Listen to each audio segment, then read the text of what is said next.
कैसे हैं आप सब। उम्मीद है कि आप सब ठीक होंगे और बहुत खुश होंगे। तो आज जो मेरे पास ऑर्डर था ना, ये ऑर्डर था मुझे केक का, और ये टीचर्स डे के हिसाब से बनाना था। और इन्होंने मुझे 3 से 4 दिन पहले बता दिया था, और इन्होंने 5 पाउंड्स के केक का कहा था। लेकिन एक रात पहले इनका मैसेज आया कि 5 का नहीं, आप 3 का करें। और इन्होंने जो पिक्चर भेजी थी वो 3 में एडजस्ट करना मेरे लिए बड़ा मुश्किल हो रहा था। एक मैंने 3 का ये स्पंज किया था और एक मैंने बेंटो का किया था, और मैंने 2 टायर में बनाना था। और यहाँ मैंने 6 अंडे लिए थे, और रूम टेम्परेचर पे अंडे जो थे वो मैंने बाहर निकाल के पहले रख दिए थे। इसमें 6 अंडे थे, और इसके अलावा ये जो था ना, मैंने 4 टेबलस्पून ऑयल के भर के लिए थे। अच्छा, टेबलस्पून यही वाले हैं जो लोग मुझसे पूछते हैं ना कि आप टेबलस्पून में बता दें। टेबलस्पून में नहीं मैयर हो सकता सही से ना, ग्राम्स में मैयर होता है। अच्छा, 150 ग्राम मैंने ली थी चीनी, आइसिंग शुगर।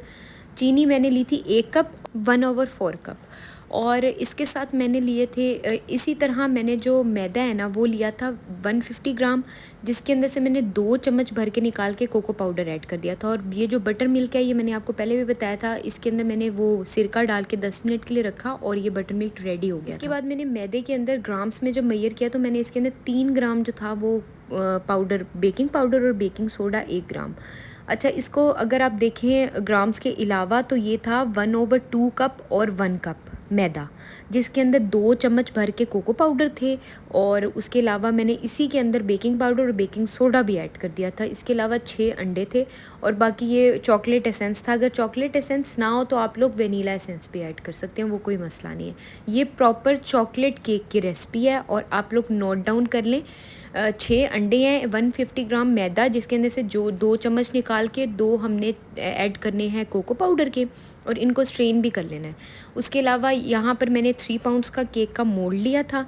अगर आपने 2 में बनाना है इसकी क्वांटिटी कम कर लें, और अगर 1 में बनाना है उसकी क्वांटिटी कम कर लें। अब बेंटो केक आ गया। बेंटो केक के अंदर ये सीन होता है कि हमने 25 ग्राम सब कुछ लेना है, यानी कि ये 25 ग्राम मैदा होगा, 25 ग्राम चीनी, 3 टेबलस्पून चीनी है, 3 टेबलस्पून मैदा है, जिसके अंदर से 1 टेबलस्पून मैंने वापस डाल के मैंने कोको पाउडर ऐड कर दिया था, और 1 चम्मच भर के ऑयल का था, 1 अंडा था, चॉकलेट एसेंस था, और इसका स्पंज इसी से रेडी हो जाता है, देखें आप लोग।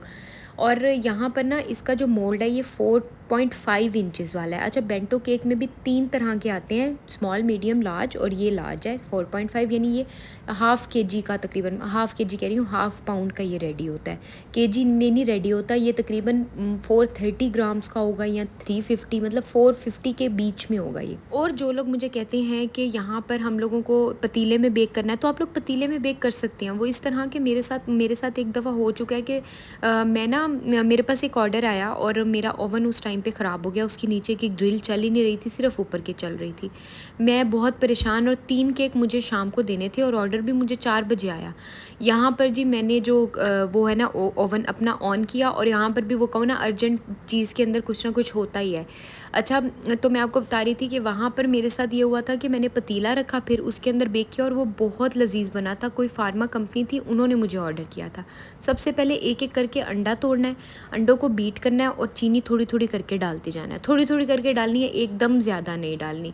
अब इसकी आप लास्ट पे शक्ल देखिएगा, ये इतना फ्लफ़ी और वाइट होना शुरू हो जाएगा। इसके बाद इसके अंदर चॉकलेट एसेंस ऐड कर देना है।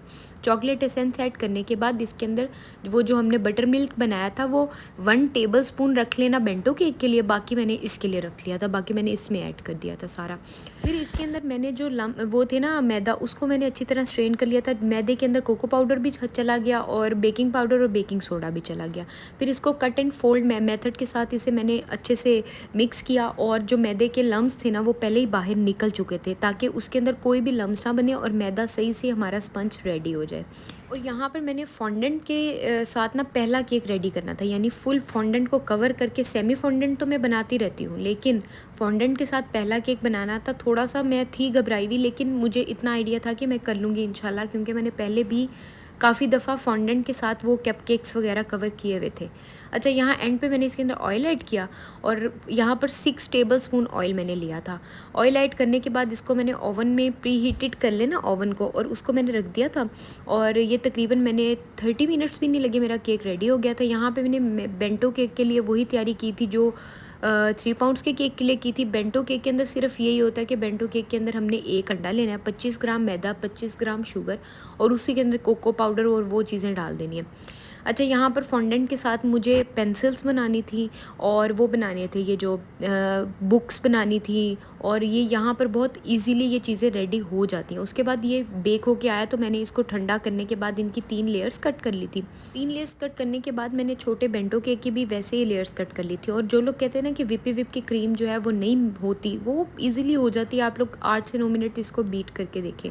उसके बाद यहाँ पर मैंने ग्रीन कलर के साथ उसको फुल कवर करना था। और आप लोग कहते हैं कि ग्रीन कलर कैसे ऐड करना है, तो आपने फॉन्डेंट लेनी है, उसके ऊपर कलर डालना है और उसको अपने हाथों के साथ अच्छी तरह मैश करना है और उसमें सारा कलर चला जाएगा।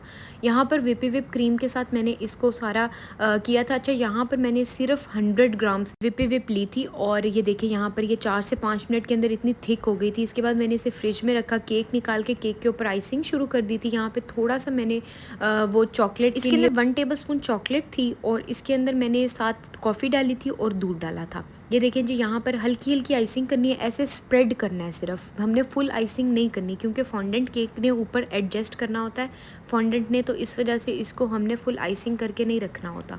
ये थोड़े थोड़े टिप्स हैं, तो खुद अगर मेजर करके बनाएं तो मैंने ग्राम्स में भी आप लोगों को बता दिया केक का, और मैंने दूसरे में भी मतलब कप्स में भी बता दिया, क्योंकि कप के लिए ज़्यादा ईजी रह जाता है। मुझे ग्राम्स इस वजह से ईजी रहता है कि मेजरमेंट सही हो जाती है। यहाँ पर मैंने फुल कवर किया केक, और केक को कवर करने के बाद मैंने इसके ऊपर बेंटो केक के लिए भी अलग से मैंने इसको कवर किया। उसके बाद फिर कवर करने के बाद ना मैंने इसे थोड़ी देर फ्रिज में रखा, लेकिन ढक के केक को फ्रिज में रखिएगा। फॉन्डेंट के ऊपर अगर एक भी पानी की बूंद गिर जाए, फॉन्डेंट ख़राब होना शुरू हो जाती है। इस वजह से ये फॉन्डेंट को बहुत ज़्यादा ध्यान से, तमीज़ से यूज़ करना होता है। फिर इसके लिए ना स्पैचुलास यूज़ होते हैं, वो मेरे पास थे नहीं, इस वजह से इतनी नीटनेस मेरे केक में आ नहीं रही थी। लेकिन एंड पर फिर भी कुछ अच्छा सा रेडी हो तो गया था, उन लोगों को बहुत अच्छा लगा था। टेस्ट वाइज भी बहुत मज़े का था ये केक, क्योंकि इसको मैंने बहुत सॉफ्ट रखा था। सॉफ्ट इतना ज़्यादा नहीं रखना, इतना रखना है कि फॉन्डेंट जो है वो एडजस्ट कर जाए। और इसके ऊपर जो छोटू सा बेंटो केक है उसके ऊपर मैंने बुक्स वगैरह रख दी थी, और साथ मैंने ये है टीचर्स डे का ना, वो पर मैंने इसके कार्ड लगा दिया था। ये मैंने बाहर से बनवा लिया था और ये तकरीबन 1531 ग्राम्स में रेडी हुआ था। ये थी जी इसकी फ़ाइनल शक्ल। आप लोग बताइएगा केक कैसा बना है, और अगर अभी तक आप लोगों ने मेरा चैनल सब्सक्राइब नहीं किया तो ज़रूर कीजिएगा। और इंस्टाग्राम पे आप मुझे ऑर्डर कर सकती हैं, ऑल ओवर मुल्तान में डिलीवरी करती हूँ हर चीज़ की।